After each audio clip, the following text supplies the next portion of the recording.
So thanks for coming. This is actually more than I thought. With only 3 hours to kick off in Green Bay, I'm kind of pressed for time here for me. It's okay. All right, just to give you guys a little background. I'm an athletic trainer by trade. I've been an athletic trainer for over 27 years at the high school, college, and professional levels. From football to baseball to soccer, professional levels. It's been 26 years with rugby games, covering more than over 1,000 games probably in the last 26 years. Specializing in performance enhancement, concussion management, and biomedical analysis, which that means everything that you do, I study. So if it's you taking your first step to you hitting somebody really hard in a tackle, everything from there to there is pretty much what I like to look at. Make sure you're doing it right or wrong or indifferent. I'm also sit on many medical committees, especially leading the Silicon Marathon. I led the last PGA Championship that was in Kohler. In September, I was the medical coordinator for Ryder Cup and then Boston Marathon too. So I like to dabble in a lot of different things besides rugby. All right, I have no disclosures. I work for Prevea Health out of Green Bay, Wisconsin. And then I have no other disclosures. I will be talking about a couple different products that you guys will probably see out there. I don't get paid to talk about them, but they're really good stuff that you guys might want to use yourself throughout my talk. So, pay attention a little bit. First thing I'm going to talk about is PRIS. And I don't know if a lot of you guys know about PRIS, but it is the Professional Rugby Injury Surveillance Project that's actually over in England. We have a new project that's going to be starting here in Wisconsin that they're going to be talking about, I think, at 6 o'clock here. I think it's injury-free, something like that. I think it's a product. So it is a surveillance project that we're going to be starting in Wisconsin here. Again, logging all our injuries, which really would help us. Because, again, a lot of the injury information that I've been researching over the last couple of years in rugby, it's old. I just tell you, it's old. Meaning it's about 3 to 4 years behind where we should be, in a sense. The Professional Rugby Injury Surveillance Project actually started in 2012 over with the England professional teams. Again, the most comprehensive and longest injury studies that are out there right now, which really help guide how we treat, how we do things in rugby, looking at how we change rules and such from there. They monitor really 3 different areas. It's the injury incidence, so again, how often they happen. Again, injury severity, which is really the days out that we look at, and then injury burden, which technically is the multiplication of those two together that really show us what's really happening in the sport and really what's being the hot incident at that time. In the England Premier clubs, in 17 to 18 season, they had an overall incident rate of 92 injuries per 1,000 hours. So really, they like to look at hours, not so many just like per game or per match or per practice, things like that. But again, per hour, so that's how many hours you're on the field and such. So it's about 1.8 injuries per match, give or take, and about 60 injuries actually happen per team that season, which is, I always have to say, it sounds like a lot, but it's actually pretty normal. So when you say like per injuries, is that defined like loosely? Could it be like anyone gets a bruise in a rugby game, or is it something that requires intervention? Pretty much it looks like anything that has to be treated by a medical professional. So anytime you come in to see one of us, that's how we document that's an injury. All right, so could that be a bruise? Maybe. Could it be a total dislocation or fracture? Yep, could be. So it could be any injury technically. Anything that's been seen by a medical professional that we have to log. Yeah. I mean, just trying to put it in perspective for myself, it sounds like super serious, but it'd be something as small as wrapping a finger. Correct. Okay. So we'll talk about good stuff. But again, a lot of the injuries that we do log, all right, are the ones that actually put you out for a longer amount of time, all right? So again, at that year, average return to play was 37 days. So that's more than a bruise. So we're talking, again, major injuries at that time. Okay, most common injuries for this season was radial fractures. And again, the most common injury for that season was concussions, really. That took out almost 20% of all injuries. So, that's a lot. If you really look at the 60% or 60 injuries per season, 20% of those were technically all concussions. During the 18-19 season, same amount of injuries, so they had almost the exact amount of time of injuries. But however, it changed a little bit. The most common injury of that season was shoulder dislocations, okay? But again, the most common match injury was still concussions. So it was still 20% of all their injuries that year. So again, very key, and I'm going to be talking a little bit more about concussions today. Looking at the U.S. Rugby, again, the science and the research and the studies behind it, the surveillance behind U.S. Rugby, I hate to tell you, is not that good. It's just starting. Okay, so the surveillance stuff that we've seen in the U.S. Rugby program is just starting to happen, and mainly it's happening in the 15s and 7s and mainly in the men's and women's programs. But again, 67% of all injuries came from direct player-to-player contact, which is pretty common, all right? In a game that's very contact-orientated, that doesn't surprise really anybody, I don't think, in this room. Tackling or being tackled improperly was the highest incident that they saw. Again, mainly because of the high tackles. Again, the higher tackles, there's where most of our injuries are actually happening, along with followed by the shoulders and lower extremity injuries that we'll talk about in a little bit. The Women's Sevens program actually has been doing a lot of studies looking at tackling and training. How they're training the tackling, how they're training to be tackled, okay? The focus mainly is proper landing. We've found with a lot of the women's rugby players, they tend to land improperly. And what I mean about that is when they're going down, they're tending to extend an arm. All right, so again, we're seeing a lot more elbow dislocations, shoulder dislocations, fractures, just because of how they're not falling, they're extending. And that's usually causing most of that injury, which a lot of studies from 2017 has shown us. Tackling, again, my picture there. Again, 52% of all injuries are associated with tackling. It's either mainly as being the tackler, not the tacklee, in a sense here. So again, 28% is mainly the person doing the tackling. 24% is actually being tackled from those 52% of the injuries. And again, concussions are the main injury that we're seeing from the person doing the tackling, not the one being tackled most of the time. So again, 18% of all injuries really are to the ball carrier, but as you see, 37% of all injuries, which is technically coming out of concussions, are being done by the tackler. All right. Again, same 20% of all matches, again, are the most common. It's the highest burden rate that we see in all of rugby is concussions. And mainly it's during matches, not so much during trainings. Youth rugby surveillance has just started in this area, but again, it's very common over in England. Again, as you kind of see, the groups that they looked at is usually the under 13 and 15 and 18 groups. So those are the main groups they look at. So again, when we're looking at the under 13, that's anywhere from about 10 to 12 or 10 to 13 year olds. The 15 group is 13 to 15, and then the 18 group is really 16 to 18. They do have the adult stuff that I just talked about. That's mainly the adult leagues that we talked about. But again, as you look at the injuries, again, in the youth, you don't see as many injuries on the tackling because of how much we've changed a little bit of our trainings. But again, it just continues to go up as they get older, as they get stronger, as they get bigger. Okay. But we're seeing more in youth injuries. We're seeing more of those ligamentous injuries, and that's because mainly they're still growing. All right. A lot of times their bodies just aren't strong enough to take those hits. And to really get into there. So again, it's more looking at how they're being tackled. Again, the tackler still being the highest number right now, and the person being tackled is the lowest number in this age group.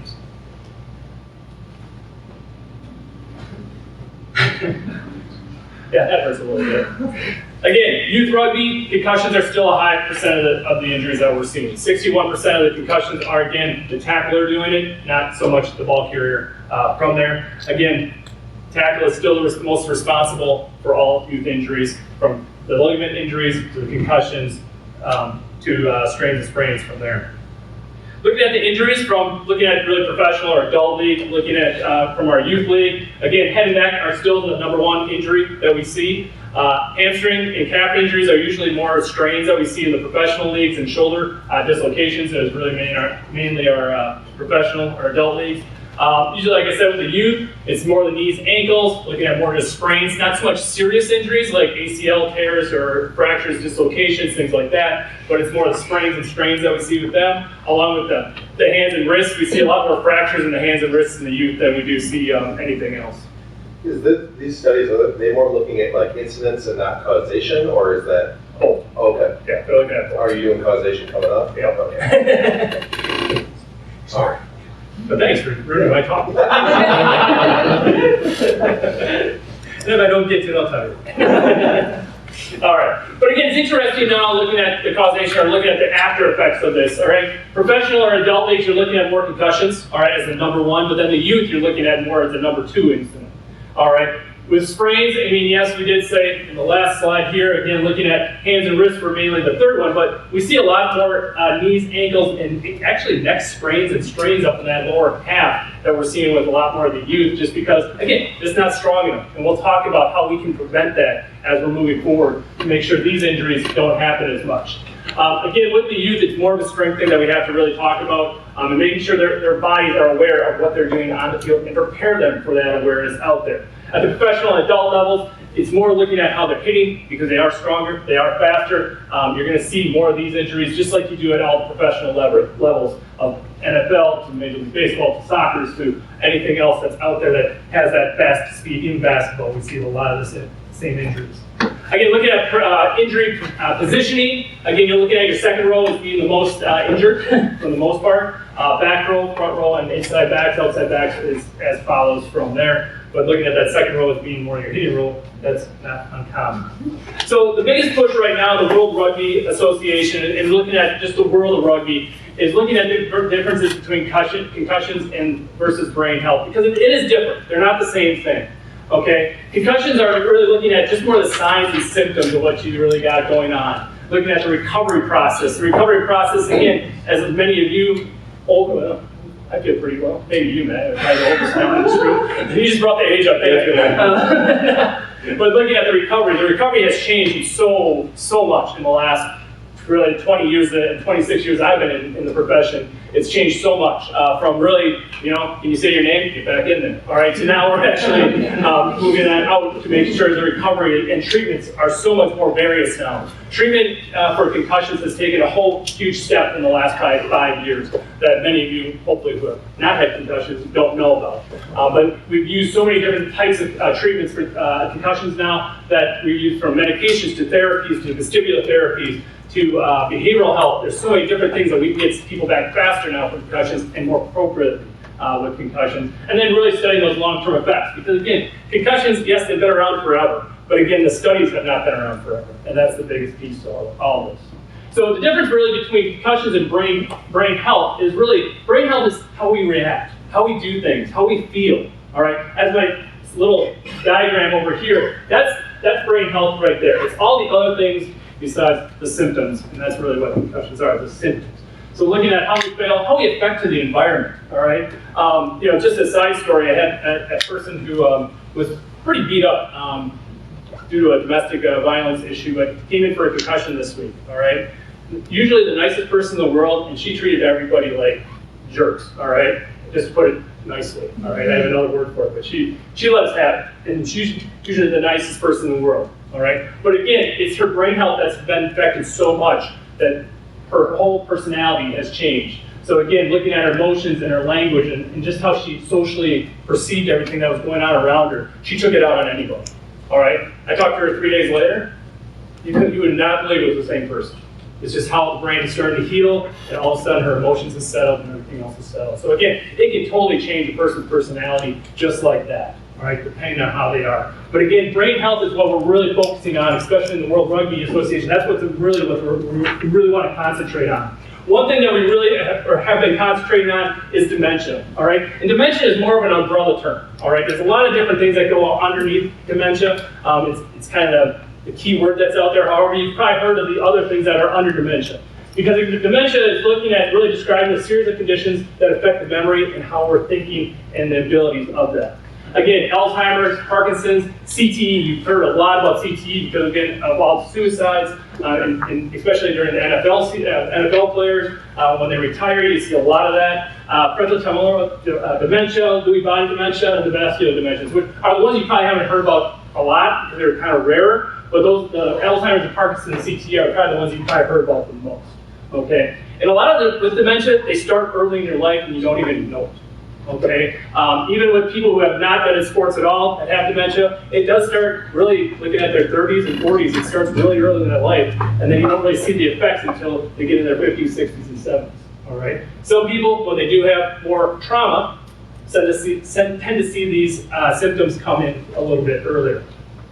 CTE, which is, like I said, the one that you probably know about the most because you've heard about it the most in media, again, is a form of dementia. All right, the exposure to the brain injury, okay? Usually with CTE, there has to be some kind of exposure to brain injury, okay, to have CTE. You just don't get CTE just on a whim, all right, or through your body and your genetics, okay? It's a long progressing degenerative disease that really takes time, or it takes over time to really affect you. Again, repetitive trauma to the brain can make CTE actually move along faster, okay? And the progression is actually more aggressive with that. But again, you're changing the cell because of the injury all the time to it. Again, progressive process starts very early, starts in your midlife and can continue on. And it's a slow degenerative disease, as you all know. Studies are being done to figure out the difference between males and females, because again, if we can catch it earlier, we can really reduce the symptoms earlier. Can we fix it? Can we heal it? No, but we can actually slow the process of it, which is really nice. Risk factors in dementia, there's actually 12 factors, all right? Some we can actually control right now, all right? Some we can't, all right? The two that we really can't is age and genetics. Those, we're gonna age, and your genetics is what you get, all right? That's what you're made of. However, there's a few things that we can actually control with some of these risk factors to hopefully reduce our chance of getting dementia, all right? Head impacts, of course, weight control, alcohol use, blood pressure. If we can control our blood pressure, our chances of having symptoms of dementia go way down. Diabetes, hearing loss, air pollution, can't really control, all right?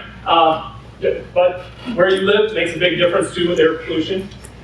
Depression, lack of social interaction, and physical activity, all right? The lack of it, all right? And really looking at those two interactions, those are probably the two that are the most important to actually change. Because again, physical activity and nutrition, as you look back at that list, looking at diabetes, blood pressure, alcohol use, weight control, that all has to do really with your nutrition, all right? Physical activity and social interaction is really important because that can help you reduce your dementia, depression, and even improve all 12 factors of dementia, all right? So there's a really good chance that we can actually reduce the chance of dementia if we can kind of control this stuff. Again, head impacts are the most important part of that though. Again, if we can reduce that, we're in good shape, all right? And that's real important. A lot more is on, if you go to the World of Rugby, they have a whole video series on brain health that I really suggest.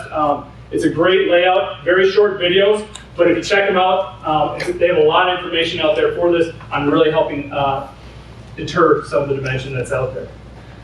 How do we reduce these injuries? All right, I talked about shoulder dislocations. I talked about sprains, strains, injuries, knee injuries, concussions. All right, we've done a lot to the game, and we've changed a lot to the game since I've gotten in the game 26 years ago. Okay, many rules have changed, many programs have changed, processes have changed, especially in our youth programs all the way through our adult programs. Okay, creating the touch league and really make sure these kids actually understand the game and play the game appropriately. All right, knowing their positions, all those little things.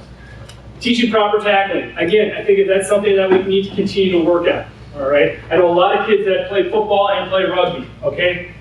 As you all know, it can be two different sports in a sense, all right? Mechanics are different. Things are different when we're tackling in gear and we're not tackling in gear, okay? A lot different. However, a lot of the same principles still hold true between football and rugby, okay? There's a lot of principles that really play into that. But teaching at an early age can make the biggest difference in the kid's life and hopefully the health of that kid's life in the future. Recognize the signs and symptoms. Again, everybody as a coach needs to know that, all right? Even players need to know what are the signs and symptoms of concussion, because that's really important to actually reduce your chances of long-term problems down the road, all right? Really looking at what we can do to reduce this by removing players immediately, and the return to play protocols are so important. I know a lot of times when you feel good, you're like, oh, I can go right back in tomorrow, all right? But again, you can have that second impact syndrome, and that could kill you the next day, okay? If you take another good hit, that will wipe you out for long term, all right? Or you can kill you. All right, so really knowing that and making sure we go through the steps in the return to play protocols that our professional and the athletic trainers to your physicians always preach, and make sure we do that. Return to play progressions with all injuries, all right? I'm just not talking about concussion, but sprains, strains, everything. Making sure that joint and that ligament is ready to go for the next, hopefully 2 seasons, 3 seasons, 4 seasons, the rest of your life. All right, because it's good to go into the progression very easily. I know some people are like, well, I tore my ACL, I can go back in tomorrow. Well, you could. You really could. All right? You definitely could. But the sad part is you're going to tear your meniscus, you're going to do more damage as that goes along. All right? Going through the progression is appropriate because, again, you want to make sure that you have long-term progress and long-term playing ability as you go forward. Plus, you don't want to be the cripple down the road when you're 50 years old and you can barely lift your leg. Okay? Those are the people I like to see in my clinic all the time because they make me a lot of money. Okay? However, I don't like seeing them also. All right? The last point, proper activation and strengthening progression is very important at all levels, starting from the very young to the adults, all right? Because again, if we can actually get proper activation and proper strengthening going on, a lot of these injuries that I talked about will not happen, okay? Or will be reduced and you can actually come back faster. There's one program that's out there from the World Rugby Association. Like I said, this is one of the programs I really like, but I don't make any money off it. But I really like it, so if anybody wants to pay me money to preach this, I really would, because it's a great program. It's set up very well. And it's a World Rugby program has created it. It's an evidence-based tool with a lot of potential, all right? Potential to reduce injuries across youth and adult rugby, meaning from the concussions to the ankle injuries, knee injuries, shoulder injuries, everything. This will help actually reduce a lot of the injuries that you guys see on a daily basis.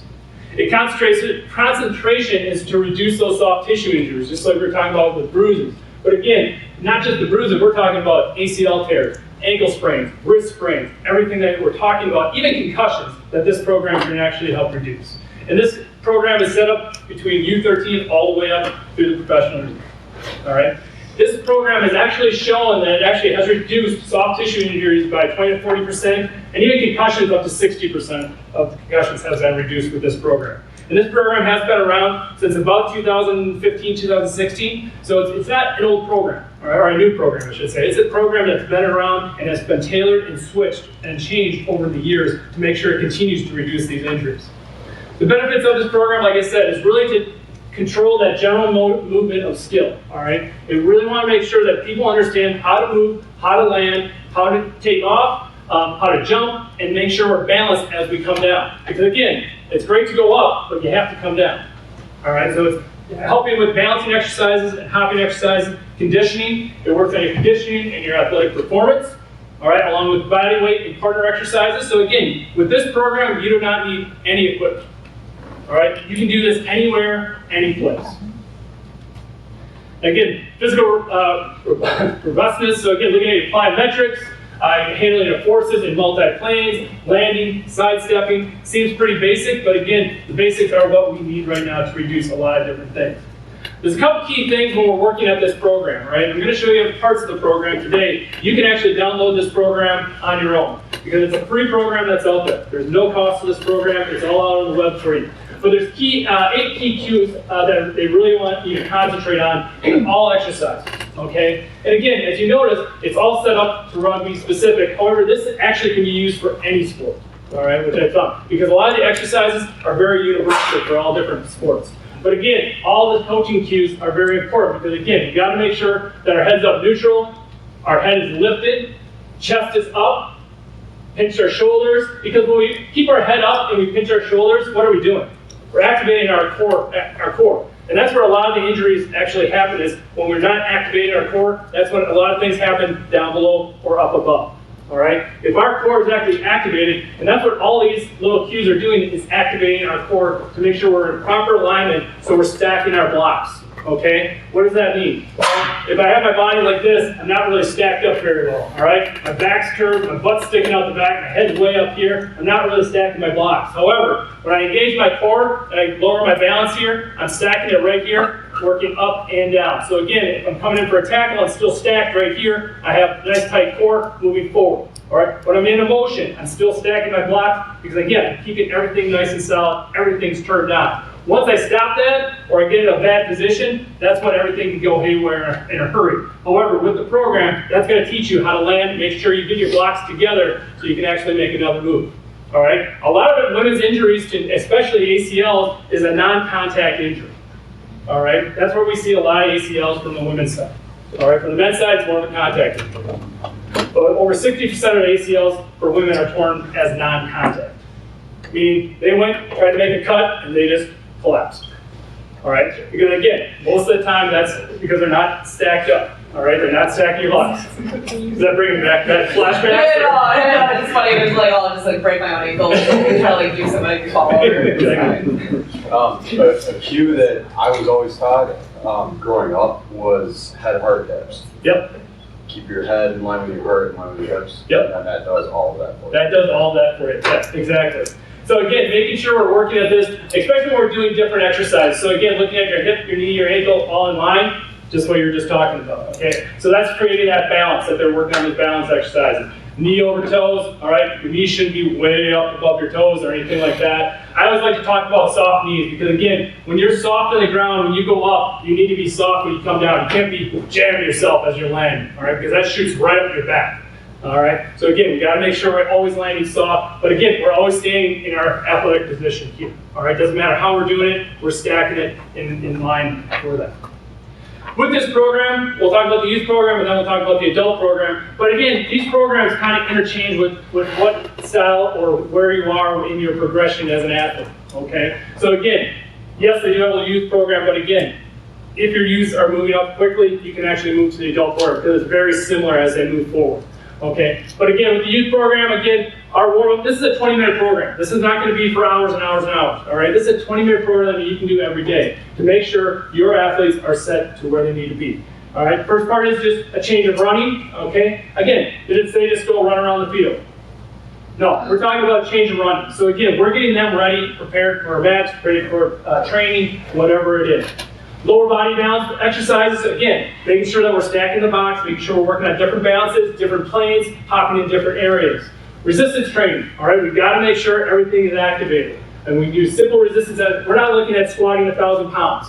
All right, we're talking simple resistance exercises that we can do with partners to make sure that we are actually turning all the muscle groups on to make sure we're reducing these injuries. And then landing, changing of direction, and plyometrics. So again, taking them up to that in that last 6 minutes to get them match ready, train ready. All right, to get them to that point. It's not just having to run around the field, get in a big group and stretch. All right, those days are kind of long and gone. All right, the adult, as you notice, is very similar. However, there's a little bit more time on the change of direction to start off because again, as we all know as adults, it takes a little bit longer for us to warm up, okay? That's why we need a little more running at the beginning and a little less at the bottom, but again, or a lot of running, yeah. But again, we want to make sure when we're doing running, we're actually doing what we're going to be doing during the match and during the training. So a lot of multi-directional changes, all right? Range of motion and strength and balance, putting that all together. Again, strength, stability, and agility, and power, all right? So at the adult level, we see a little more power, so we got to get ready for that, be ready for that progress, and then our strength and fitness towards the end to make sure we're wrapped up and we're ready to go. The biggest thing is we got to activate everything that goes on. A lot of things, to go back to ACL injuries, a lot of the times with ACL injuries, it's because our butts aren't turned on. All right, that sounds really funny, but it is. It's because your butts aren't turned on, and most of the time, it's because your glute med, which is right here, isn't turned on. Okay, and the reason that the glute med is what happens. What the glute med does is actually it helps with change of direction and deceleration. All right, just like I talked about before, when you jump to that side and you decelerate, it probably didn't fire, so that's why that ACL goes out the side. All right, because that muscle does not fire. So we got to make sure when we're working on our warm-up that we're working a lot of multi-directional, we're working a lot of deceleration and accelerations. So we get our body all turned on and make sure all the muscle groups are turned on. A simple way to set up a pitch, this is just a suggestion that I have to set up your pitch. You can do this all different ways, but we'll talk about the different parts here in a second as we get going, as I just talked about. So here's a sample of one of the youth programs here. So again, with the youth program, there's 4 different phases for the youth program, 7 different phases for the adult program. But again, they all progress. And it doesn't matter how you progress it. You don't have to do this program for 2 weeks or this program for 4 weeks. It's however the kids are handling it, all right? Can they handle it, and are they getting bored with it? Okay, let's change it, okay? So you're always changing it to make sure they're getting better and stronger as you're moving along with the season, okay? Or your off season. This can be used in an off season too. It doesn't have to be during the season. So again, as you notice with our first part A here, for the first 2 minutes, we're just doing a zigzag drill or a snake drill, all right? Pretty simple. As you notice, they're on a gym floor, so again, this can be used indoor or outdoor. Doesn't really matter. They're walking crunches. Sometimes look like a Frankenstein, but again, they put the crunch in there to start getting the core warmed up, all right? So again, basic Frankenstein, you've probably seen like that, all right? Or they're activating that core to make sure they're working diagonal. So again, they're getting ready for rotation, they're getting ready for the rest of the warm-up, and getting ready for the match of training. And then plant and cut. So again, making sure they're stacking the boxes. Notice with some of the running drills, they're putting the ball with it, so that should get them ready in their thought, ready for practice or the match. Next one are just balancing exercises, all right?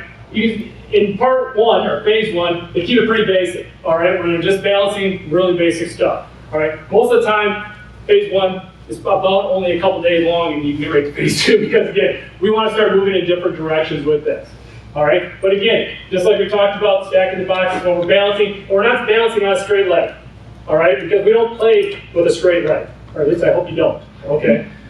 So again, we got to be in our athletic position. We should have a soft knee, all right, a little bend in the knee. Again, stacking the box, activating our glutes, all right. When we talk about activating the glutes, a lot of times we'll see people like they'll balance like this. I can't do that, all right. But again, I want to activate my core. So again, I got to tuck my tail underneath me to activate that core. So again, I'm activating my butt, I'm activating my core, and I'm packing everything together to make sure I'm strong when I'm balancing.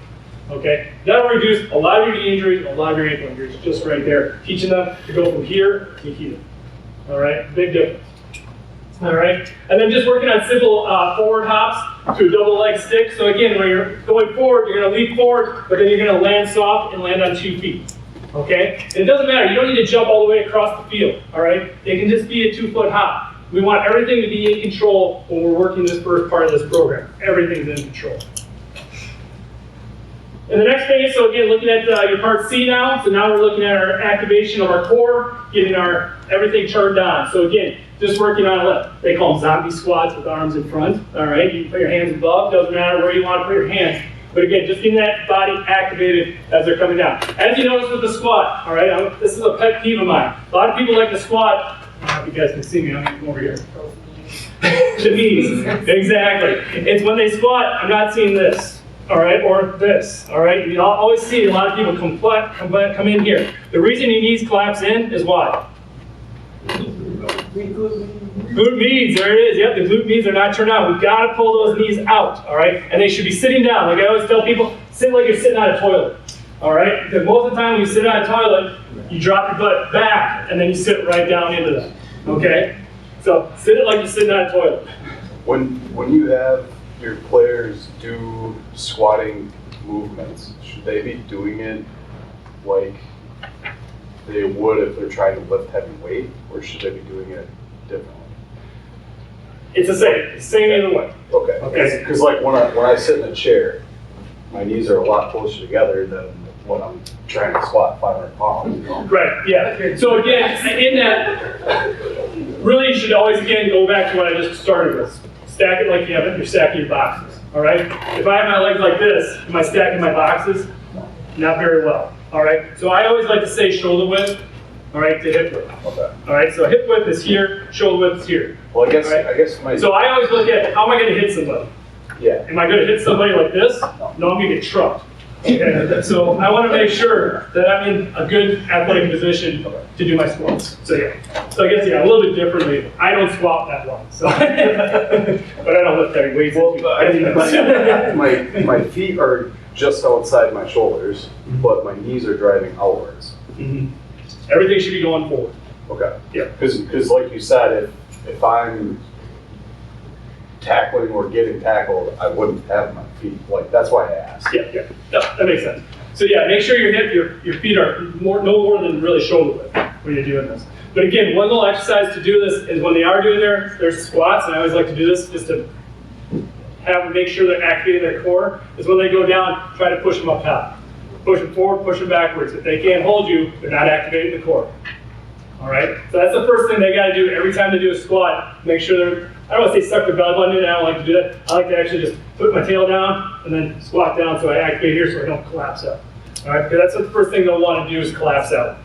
So again, make sure that everything's turned on as they're coming down. They might not get down as far as the first time they do that, all right, because they're concentrating so hard on their belly button, in a sense, pulling that in, but they'll get lower and lower as they get stronger. What I was always taught to activate my core, and I don't know if this is right or not, but is to brace like you're going to get punched in the stomach. Yeah. So breathe out and down. Yes. Down. Is that right? Well, the problem is with that, people hold their breath. Yeah. When they want to get punched in the stomach, they hold their breath. Yeah. Right? I don't want people holding their breath when they're doing squats. All right? That's why I always say pinch here, because again, as I'm talking to you, I'm still breathing and I'm still pinching here. Okay. All right, so bracing here. I can brace without holding my breath. But when somebody wants to punch you, you're going to hold your breath when they punch you. for the most part. For the most part. All right, and then a couple other ones here. Again, as you notice with the push-up, to really get the shoulders going. So again, this is a great shoulder exercise, very basic, but again, get them up into a push-up or a plank, a high plank, and then again, just pushing their shoulders to make them unbalanced. So again, activating the core, activating the shoulders with the core, as we're doing the exercises there on the far right there. Again, doing little double leg glute bridges. Again, that's going to just turn on the glutes even better for you, along with bridges. Okay, when you do a front bridge or a plank, is what I call it. Again, make sure they are activating the core. How they do that when they're doing the plank, tell them to pinch their butt. All right, just pinch your butt, because then that just aligns everything right here for you. Okay, a lot of people when they get their planks, they tend to drop out right away. All right, so make sure they are just pinching their butt, because that like actually make them nice and flat, like that person there. And then making sure we get on the head and neck. All right, so again, our stag neck contractions there, very easy. Again, this is just phase one. All right, but again, just basic side, side, back. All right, and then looking at our landing challenge. All right, ski jumps. I don't like this picture for the ski jumps. This person's feet are together. Never have your feet together on everything. All right, everything should be hip width, shoulder width, because again, ski jumps should be side to side. Again, stacking our boxes. We should never have our feet together doing this. Okay, I like ski jumps, but again, make sure their feet are at least hip width apart when you're doing it. Can you demonstrate that again? Everybody see your feet. So can you demonstrate that again? Yeah, I can't see your feet. Pretty rule of cool, isn't You can tell like this. Don't do that. Yeah. So again, feet are hip I'm gonna width. use my So over the line, I always like to use a line just like this on the field, so I can go touch line. So my feet are always hip width in there. Okay. So doing them on the line gives at least a visual that they can actually see the visual from there as they're doing it. And then pogos are just jumping up and down. To me, it's really just activating, landing nice and soft. So pretty simple there. All right, I'm getting warmed up here. Greg. You're activated. I'm ready to go. I'm ready to roll. All right. The adult program, very similar, but again, we tend to do a little bit more challenging things in this one. Again, they like to do the little squat with a twist. I think that's a great exercise to really get the thoracic warmed up, especially in adult players. That tends to be very, very tight when they do that. Working on, again, as we talked about hamstring strains, quad strains, heel to toe with a knee raise, again, is a great high hamstring exercise to warm up that high hamstring to get it going. So again, great exercise there for the hamstrings, because that's usually the injury we see a lot with adults. Getting the arms warmed up, so again, just easy single leg balancing. He is actually skipping there. So again, working on balancing, because again, when you're doing this, you're throwing your balance off. So again, activating the core as we're doing the skips. Again, resistive arm raises, so again, they're just doing really more, just coming out, hold, everything's a static. You can actually do full range if you want to, all right? Another one you can do is actually with a towel. So if you take, I'll use my jacket here. All right, if you take a towel, all right, have them push down in the middle and just doing resistance all the way up, all the way down with a towel. Works really easy. Somebody didn't warm up properly. It's going the wrong way. Other arm rotations, so again, they're working inside and outside with arm rotations too to work the rotator cuff. Again, activating all the muscles that we can. The bent knee Nordic hamstring curl is very challenging. Again, they hold the feet down, and again, you're lowering your body, but again, your butt should not be next to that person's head, all right? If they're activating that core, all right, that's called a headbutt, all right? But again, she should be activating that core as she's going down. They don't have to go all the way down to the ground. Yes, I would like to see that during time, but again, they shouldn't just fall down the ground. It should be nice and controlled as they're going down, and then coming right back up. Okay, so again, make sure they're working hamstring and quads, working that back and forth. Okay, very challenging drill. And then the phase, part C and D, again, working the same kind of thing. Again, this is phase 2, but again, working some partner resistance, quick step. So again, they're pushing against somebody, driving their knees, all right, as they're moving forward to really activate and get, hopefully work some more power in there. Diagonal hop, skid, hop in a stick, all right. So again, they're going out to a side. I'll do this one up here. Again, they're working at a diagonal. All right, so a very simple thing, just going to a diagonal and then hopping and landing nice and soft. All right, so just working a small angle. You don't need to work huge, but it's just like a beat. All right, as they're working that with those jumps. But again, working multi-angles, multi-landing. All right, very important. And make sure it's controlled, because again, their knees should not be dropping in when they're landing. Everything should be landed. All their boxes should stack up when they're landing. All right, even at a diagonal. Partner mirroring, I love this drill because they have to mirror what you're doing. So usually I use 2 cones, but again, they just working side to side, they can work multi-angles, but really you just stand in front of the person, just mirror what they're doing. So once they move to their right, you're moving to your left. If they move to the left, you're moving to your right. So you're mirroring them all the way down. You can do this running, you can do this just with sliding. So any which way to actually activate your body and get it warmer. It's kind of fun. And then jogging high ball jump. So again, this can be individual, or you can do this with a partner. We're going to throw in a ball at a different angle. You're going to go up, grab it, and then land nice and soft when you get it. So again, just a different way of just activating and moving in different directions and landing softly to activate all the different muscles that you need to work with. And then your neck exercises, still the same ones here. They have different ones as you get through different phases. And then shoulder workout, again, kind of working the same thing, working with a partner, doing resistance exercises up and down. You can actually do them out with resistance with the partner outside too. So just different ways to just resist to make sure you're warming up all the shoulder muscles with that. Any questions with that? You did say this is all of World Rugby? This is all World Rugby. I'll give you the website at the end here so you guys can get that. It really, just Google activate injury prevention. All right, just activate. That's what I have up there, injury prevention. It'll take you right to this website. And then it has all the programs for you that you can print out, just like this. I can say I copied this right off them, so it's a great program though. Like I said, all the phases are there. So again, for the U15, 16, technically U13, 15, 16, 18 programs are all there, and the adult program is there. So again, those programs are 4 phases. The adult program is 7 phases. Like I said, once your athletes get to a certain point, if they can handle the next step, you can take them to the next step. All right, it's not like it's set per stone per age, but again, these are just rough ages that you can actually work with on the program as you move forward through the program. But the Activate website right here. All right, it's actually through the Australian Rugby, but it's actually tied to the World Rugby. If you just go to the World Rugby website, or just, like I said, Google Activate Injury Prevention, it takes you right to this program right here. And you can download all 4 programs right there for you. It has all the resources, all the explanations on that for that program. So, all right. Well, guys, that is all I have. Any questions or anything that you guys have questions about? Questions on any different injuries? Well, thank you for having me today, guys. I really appreciate it. I'm glad this room turned out a lot fuller than I thought it was going to be. Thank you, Mike. Appreciate it.